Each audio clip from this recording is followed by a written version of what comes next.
உலகத் தமிழ் ரசிகர்கள் அத்தனை பேருக்கும் என்னுடைய பணிவான வணக்கம். நான் செந்தில்குமார். இந்த பதிவு நான் பார்க்க போகிறது நயினார் அவர்கள் மாற்றப்படுகிறார் அதுன்றது உறுதியான ஒரு செய்தி தான்.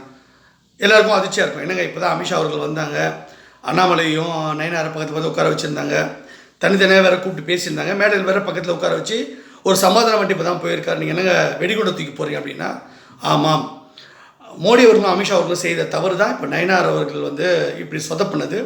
உங்கள் எல்லாருக்கும் தெரியும். நான் தான் நயினார் அவர்கள் பெயர் பரிந்துரை பண்ணேன். ஆனால் முதல் பெயர் என்னுடைய பரிந்துரை கடிதத்தில் வானதி அக்கா தான் அடுத்த தலைவராக வரணும், அண்ணாமலைக்கு பதிலாக வரணும் அப்படின்றத தான் நான் மென்ஷன் பண்ணியிருந்தேன். இரண்டாவது இடத்துல தான் நயினாருடைய பெயர் நான் சஜஸ்ட் பண்ணியிருப்பேன். ஆனால் ப்ரிஃபரன்ஸ் வானதி அக்காவுக்கு தான் கொடுத்துருந்தேன். ஆனால் மோடி அவர்களும் அமித்ஷா அவர்களும் என்ன கணக்கு போட்டாங்க, இந்த பக்கம் எடப்பாடி அவர்கள்கிட்டையும் அந்த கடிதம் கொடுக்கும்போது எடப்பாடி அவர்கள் என்ன பண்ணார்னா, வானதி அக்கா பாஜகவுடைய சித்தாந்தவாதி, அவங்க கொள்கைவாதி, அவங்கள நம்ம நம்மளுடைய வழிக்கு கொண்டு வர முடியாது, அவங்க பியூர் பிஜேபி பிளட்டு, அவங்கள நம்ம ஒன்றும் பண்ணவே முடியாது, கரப்ட்லாம் பண்ண முடியாது, அப்போ அவங்க நமக்கு இணக்கமாக இருக்கவே மாட்டாங்க, அவங்க பிஜேபி வளர்ச்சிக்கு தான் முன்னெடுப்பாங்க, அதனால் நம்ம நயினாரை செலக்ட் பண்ணிட்டா, ஏற்கனவே நம்ம கூட இருந்தோம், நம்ம கட்சியில் இருந்து போனவர், அங்கே நமக்குள்ளே ஒரு ஃப்ரெண்ட்ஷிப் இருக்கும், அதனால் நம்ம சொல்கிறது எல்லாத்தையும் நயினார் கேட்பார், அவர் நமக்கு இணக்கமாக இருப்பார் அப்படின்றதான் அவர் முடிவு பண்ணி என்ன பண்ணிட்டாரு, நயினாரை செலக்ட் பண்ணணும் அப்படின்னு பாஜகவுக்கு அழுத்தம் கொடுத்தாரு. இதன் மூலமாக மோடி அவர்களும் அமித்ஷா அவர்களும் என்னை கன்சல்ட் பண்ணாமையே நயினாரை தலைவராக்கிட்டாங்க. ஆனால் நயினார் பெயரும் நான் பரிந்துரை கொடுத்துருந்தேன். ஒன்று வானதி அக்கா, இன்னொன்று நயினார். இவங்கள நேரடி தேர்வு, நயினார் மறைமுக தேர்வாக நான் வச்சுருந்தேன். இதன் மூலமாக வானதி அக்காவை புறக்கணிச்சிட்டு நயினார் அவர்களுக்கு கொடுத்ததுனால இங்கே நயினார் வந்த உடனே அண்ணாமலைக்கு அவருக்கு கிளாஷ் வரும்னு எனக்கு தெரியும். அதே மாதிரி கிளாஷ் வந்தது. இவர் எடப்பாடிக்கு ஆதரவாக தான் போவார்னு எனக்கு நல்லா தெரியும். அதே மாதிரி நடந்தது. அதனால தான் மேலிடத்தில் புகார் கொடுத்து நயினாருடைய விஷயங்களை முதல்ல நான் அவர்கிட்ட நேர்மையாக தான் அணுகினேன். என்னோடய பிஏலாம் அனுப்பி வச்சு கட்சிக்காக என்னென்ன விஷயங்கள் பண்ணணுன்றலாம் கொடுத்துருந்தேன். அவர் எதுவுமே செய்யாமல் விட்டுட்டார். ஸோ இவர் மேலே எனக்கு சந்தேகம் வந்ததாக விசாரிக்கும்பொழுது இவர் எடப்பாடிக்கு ஆதரவாக செயல்படுறாரு, இவர் தவறாக கூட்டணியை பற்றி தவறாக புரிஞ்சுக்கிட்டாரு. ஸோ பிஜேபி ஜெயிக்கணும்னு நினைக்காம நம்ம கட்சியை அதிமுக அடக்கி வச்சிருவோம் அப்படின்னு நயினார் முடிவு பண்ணிட்டார். இது நம்ம பாஜக வளர்ச்சிக்கு நல்லது இல்லைன்றதுனால தான் நான் மேலிடத்தில் புகார் கொடுத்து அவங்க விசாரித்து தான் இப்போ பெரிய அளவில் விசாரணை பண்ணியிருக்காங்க. இருந்தால் ஒரு டைம் கொடுத்துருக்காங்க, திருத்திக்கங்க அப்படின்னு. சரி, நேற்று அன்றைக்கி ஞாயிற்றுக்கிழமை ஃபங்க்ஷன் முடிஞ்சிருச்சு.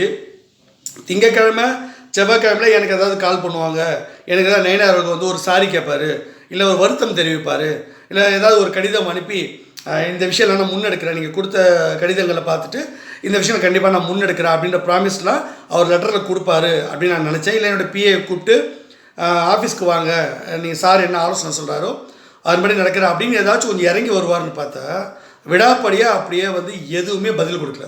அப்போ இதுலேருந்து என்னென்னா, நம்ம மரியாதைக்குரிய நம்ம கலியுக சாணக்கியர் அமித்ஷா அவர்கள் சொல்லிட்டு போயும் நயினார் மனசு என்ன ஓடுதுன்னா, மேடையிலேயே பேசியிருப்பார். நம்ம அமித்ஷா அவர்கள் கிளியராக சொல்கிறாரு, தேசிய ஜனநாயக கூட்டணி ஆட்சி இங்கே வரும்னு சொல்கிறாரு. எந்த இடத்துலையும் அதிமுக தலைமையிலன்னு அவர் சொல்லவே இல்லை, தேசிய ஜனநாயக கூட்டணி தலைமையில் தான் இங்கே ஆட்சின்னு சொல்கிறாரு. அதுவும் கூட்டணி ஆட்சின்னு சொல்கிறாரு. ஆட்சியில் பங்கு நம்ம கேட்குறோம், புரியுதா? இது தெளிவாக அவர் சொல்லும் பொழுதும் நயினார் பேசும்போது என்ன சொல்கிறாரு, அதிமுக தலைமை ஆட்சின்னு பேசுகிறாரு.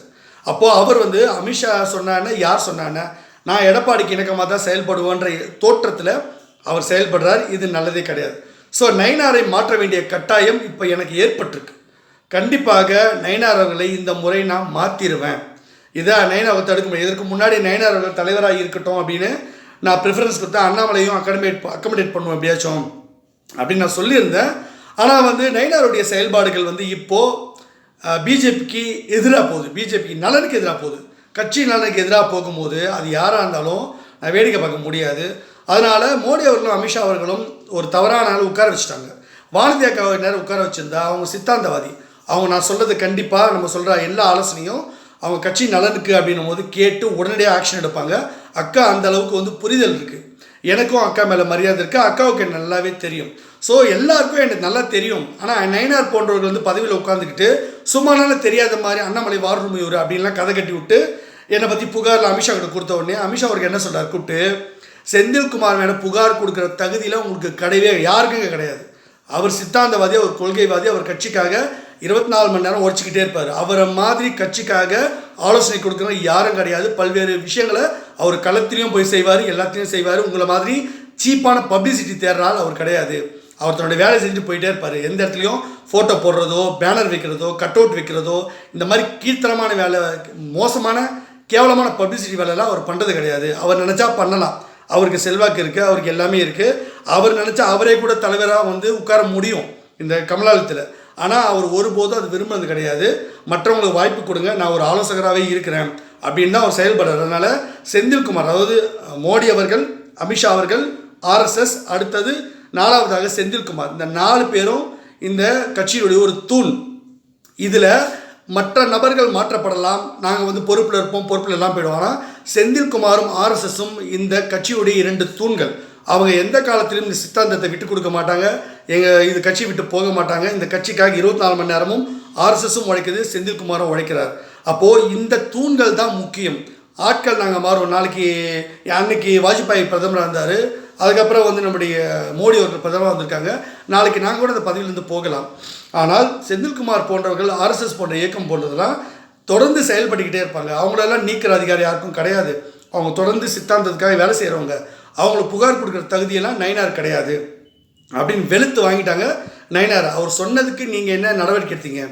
நீங்கள் வந்து அவர் கொடுத்த கடிதங்களுக்கு, அவர் கொடுத்த அந்த விஷயங்களுக்கு, கட்சி சார்ந்த விஷயம், நலன் சார்ந்த விஷயங்களுக்கு நீங்கள் ஏன் நடவடிக்கை எடுக்கல? அதுக்கு பதில் சொல்லுங்கன்னா தேவையில்லாமல் அவரை வந்து நீங்கள் குற்றம் சாட்ட பார்க்குறீங்க. அவர் சரியாக தான் சொல்கிறாரு. ஆமாம், அவருடைய பரிந்துரை பேரில் தான் நீங்கள் தலைவராக வந்திருக்கீங்க. எல்லாத்தையும் போட்டு உடைச்சார் அமித்ஷா அவர்கள். இதில் வந்து நிறைய பேர் கேட்கல, எங்கே அவர் வந்து ரகசியமாக உள்ளே பேசினாங்க. என்ன அப்படின்னாக்கா, ஸ்கிரிப்ட் எழுதுங்க, ஸ்கிரிப்ட் நாங்கள் தான் கொடுத்துருக்கோம், நாங்கள் தான் மேலிடத்தில் கொடுத்து என்ன நடக்குது, இவ்வளோ தூரம் பிரச்சனை உருவாக்கி இன்றைக்கி அங்கே அமித்ஷா அவர்கள் வந்து பேசிட்டு போகிறாருன்னா இதற்காக தான் அமித்ஷா வந்தார். இதை சொல்கிறது தான் வந்தார். ஒரு வேளை என் மேலே புகார் வந்து அவங்க கொடுத்து என்னை விசாரிக்கணும், நான் குற்றவாளியாக இருந்திருந்தா முதல்ல யாரை விசாரிச்சிருப்பாங்க? அமித்ஷா கூப்பிட்டு என்னை விசாரிச்சிருப்பாங்க, என்னை கட்சியில் நீக்க சொல்லி அதிகாரம் கொடுத்துருப்பாங்க. நயினார் என்ன நீக்கியிருப்பார் இல்லையா அடுத்த நிமிஷமே? அது நடந்திருக்கோம்ல. அப்படின்னா அது நடக்கலை. அப்படின்னா நாங்கள் என்ன சொல்லியிருந்தோமோ எங்களுக்காக தான் அவங்க வந்து பேசிட்டு போயிருக்காங்க. ஸோ அண்ணாமலை அவர்களுக்கு கொண்டு வரதுக்கு ட்ரை பண்ணுவோம். இதில் அண்ணாமலை ஒரு விஷயம் புரிஞ்சுக்கணும். அரசியலில் ஒவ்வொரு டைமும் வந்து ரொம்ப முக்கியம், ப்ரீஷியஸ் அப்படின்வாங்க. ஸோ மிகப்பெரிய அளவில் அண்ணாமலை அவர்கள் இப்போ நாங்கள் ஒரு அக்காமடேட் பண்ணியாச்சு, உள்ளே கொண்டு வந்து இப்போ தலைவரை அறிவிக்கணும். ஸோ ஓரிரு வாரங்கள் டைம் இருக்குது. அதற்குள்ளே அண்ணாமலை அவர்கள் எப்படியாச்சும் பேசி இது பண்ணி நீங்கள் உள்ளே வர ட்ரை பண்ணுங்கள். என்கிட்ட ஆலோசனை கேளுங்க. இதில் எந்தோ வைக்கமில்லை. நான் உங்களுக்கு ஏதாவது கடுமையாக பேசியிருந்தா கூட உங்கள் நலனுக்காக தான் பேசிட்டேன் தவிர உங்களுக்கு கெடுதல் பண்ணுறதுக்கு நான் யாருக்குமே கெடுதல்லாம் பண்ணது கிடையாது. அவங்களாம் நம்மளை எதிரியாக நினச்சிக்கிறாங்கன்னா அதுக்கு நம்ம பொறுப்பு இல்லை. ஸோ நீங்கள் ஒன்று குருமூர்த்தி என்னை போய் சந்தித்து அவர் மூலமாக என்னை அழைச்சி ஆலோசனை கேளுங்க. அண்ணா வழிகாட்டுதல் படி, என்னுடைய ஆலோசனைப்படி நீங்கள் மறுபடியும் மாநில தலைவராக வருவீங்க. இல்லை எரும மாட்டு மேலே மழை பெஞ்ச மாதிரியே அண்ணாமலை சுற்றிக்கிட்டே இருந்தீங்கன்னா கண்ட நாய்களெல்லாம் போய் பார்த்துக்கிட்டு இருக்கீங்க, எங்கெங்கே யாரையும் பார்க்குறீங்க. அதுக்கெல்லாம் உங்களுக்கு டைம் இருக்குது. என்னையும் குருமூர்த்தி என்ன பார்க்குறது உங்களுக்கு டைம் இல்லையா அப்படின்னு நான் கேட்பேன்ல. அப்போ பார்த்தீங்கன்னா உடனடியாக உங்கள் தலைவராக உட்கார வைக்கிறது உங்கள் ஒப்புதல் வேணும்ல. நீங்கள் என்ன நினைக்கிறீங்க? உங்களுக்கு தலைவர் பதவி வேணுமா இல்லை வேறு ஏதாவது பதவி வேணுமா? அதுக்கிட்ட நேரடியாக சொன்னீங்கன்னா நாங்கள் டக்குன்னு அதை பரிந்துரை பண்ணி வாங்கி கொடுத்துருவோம்ல, வேலை முடிஞ்சிடும்ல. இல்லைனா நீங்கள் வந்து உட்காந்து நான் எதுவும் கேட்கல, அவராக சொன்னார் அப்படின்னீங்கன்னா அப்போ உங்களுக்காக நாங்கள் இதுக்கு வேலை செய்கிறோம். நாங்கள் பைத்தியமாக நாங்கள் உங்களுக்காக வந்து பேசிக்கிட்டு இருக்கிறதுக்கு எவ்வளோ பெரிய விஷயத்தை வந்து உங்களை ஒன்றும் இல்லாமல் ஆக்கிட்டு உங்களை காலி பண்ணதான் தான் நயினாரும் எடப்பாடியும் ட்ரை பண்ணாங்க. உங்களை மறுபடியும் அமித்ஷா பக்கத்தை உட்கார வைக்கிற அளவுக்கு வியூகம் அமைச்சு எல்லா வேலையும் செஞ்சு முடிச்சாச்சு. நீங்கள் மறுபடியும் எருமாட்டு மேலே மழை பெஞ்ச மாதிரி அண்ணாமலை ஏனோ தவணை எவனோ செத்தானுன்னு போயிட்டு இருந்தீங்கன்னா நீங்கள் தலைவராக வர முடியாது.